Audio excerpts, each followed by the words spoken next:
Welcome to smart learning space. இந்த வீடியோவில் இஎஸ்ஐலேருந்து மகப்பேறு உதவித்தொகை பெறுவது குறித்து பார்க்கலாம். வணக்கம் சார். வணக்கம். ஃபஸ்ட்டு, இஎஸ்ஐயில் மகப்பேறு உதவித்தொகை பெறுவதற்கான தகுதிகள் என்னென்ன? இஎஸ்ஐயில் ரிஜிஸ்டர் பண்ணி 9 months கம்ப்ளீட் ஆகிருக்கணும். அந்த 9 monthsல 70 days வேலைக்கு போய் அதுக்கு உண்டான சந்தாவை இஎஸ்ஐ கட்டிருந்தீங்கன்னா மெட்டர்னிட்டி பெனிஃபிட் கிளைம் பண்ணிக்க முடியும். எக்ஸாம்பிள், ஒருத்தங்க ஜனவரி 1, 2025 இஎஸ்ஐயில் ரிஜிஸ்டர் பண்ணுறாங்க. ரிஜிஸ்டர் பண்ணி அவங்களுக்கு டெலிவரி பார்த்திங்கன்னா 1 அக்டோபர் 2025 ஆச்சுன்னா அவங்க இஎஸ்ஐயில் மெட்டர்னிட்டி பெனிஃபிட் கிளைம் பண்ணிக்க முடியும். அது இல்லாமல் 30/9/2025 டெலிவரி ஆச்சுன்னா அவங்களால இஎஸ்ஐ மெட்டர்னிட்டி பெனிஃபிட்டை கிளைம் பண்ண முடியாது. எத்தனை நாட்களுக்கு மகப்பேறு உதவித்தொகை கிடைக்கும்? மொத்தம் 182 நாள் இல்லைனா 26 வாரங்கள் மெட்டர்னிட்டி பெனிஃபிட் கிடைக்கும்.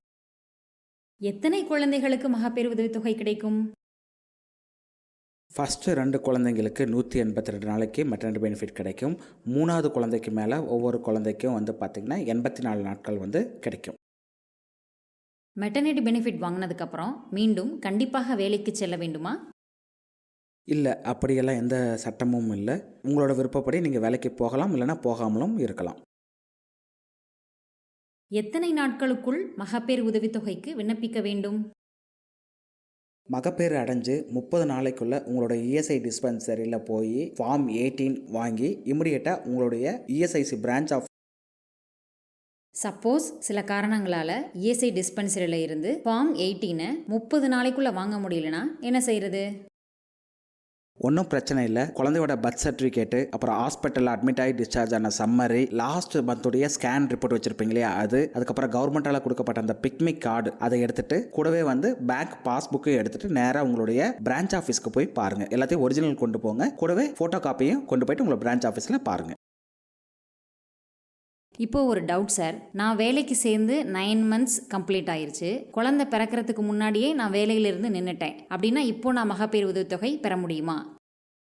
எலிஜிபிள் இருந்துச்சுன்னா கண்டிப்பாக உங்களால் கிளைம் பண்ண முடியும். மேலே சொன்ன டாக்குமெண்ட்ஸ் எல்லாத்தையும் எடுத்துகிட்டு ஆஃப்டர் டெலிவரி உங்களுடைய பிரான்ச் ஆஃபீஸில் போய் பாருங்கள். மகப்பேறு உதவித்தொகை எவ்வளவு கிடைக்கும்? நீங்கள் வாங்கின சம்பளத்துக்கேற்ப உங்களோட மகப்பேறு உதவித்தொகையை நிர்ணயிக்கப்படும். அது எப்படிங்கிறது இப்போ நம்ம பார்க்கலாம். கான்ட்ரிபியூஷன் பீரியடுங்கிறது என்ன அப்படின்னு பார்த்தீங்கன்னா, ஏப்ரல் மாதத்துலேருந்து செப்டம்பர் மாதம் வரைக்கும் ஒரு கான்ட்ரிபியூஷன் பீரியட் அப்படின்னு சொல்கிறாங்க. ஸோ இந்த பீரியடில் கட்டக்கூடிய கான்ட்ரிபியூஷனுக்கு எப்போ நீங்கள் பெனிஃபிட்ஸ் வாங்கலாம் அப்படின்னு பார்த்தீங்கன்னா, நெக்ஸ்ட் இயர் ஜான்வரியிலேருந்து ஜூனுக்குள்ளே அதனுடைய பெனிஃபிட்ஸை நீங்கள் அவைல் பண்ணிக்கலாம். அதே போல் அக்டோபர் டு மார்ச்சுக்கு உண்டான கான்ட்ரிபியூஷன் பீரியடில் கட்டக்கூடிய கான்ட்ரிபியூஷனுக்கு நீங்கள் எப்போ பெனிஃபிட்ஸ் கிளைம் பண்ணலாம் அப்படின்னு பார்த்தீங்கன்னா, அதே வருஷத்தில் ஜூலையிலிருந்து டிசம்பருக்குள்ளே நீங்கள் கிளைம் பண்ணிக்க முடியும். சார், இப்போது எனக்கு குழந்தை மார்ச் 1, 2025 பிறந்தது என எடுத்துக்கொண்டால் உதவித்தொகை எப்படி கணக்கிடப்படும்?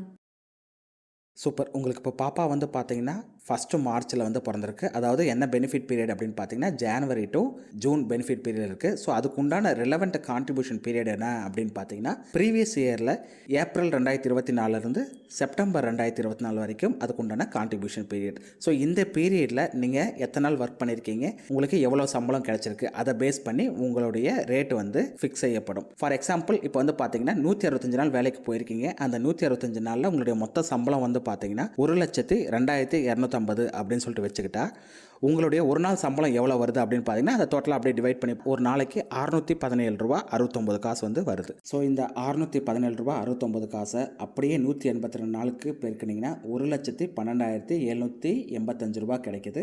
ஸோ இந்த 1,12,785 ரூபாயை இஎஸ்ஐ உங்களுக்கு உதவித்தொகையாக கொடுக்கும்.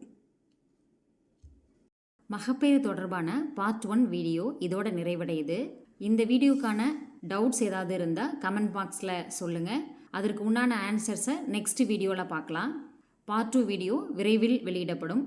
மேலும் இது போன்ற இஎஸ்ஐ தொடர்பான வீடியோக்களுக்கு ஸ்மார்ட் லேர்னிங் ஸ்பேஸ் சேனலை சப்ஸ்கிரைப் பண்ணுங்கள். நன்றி.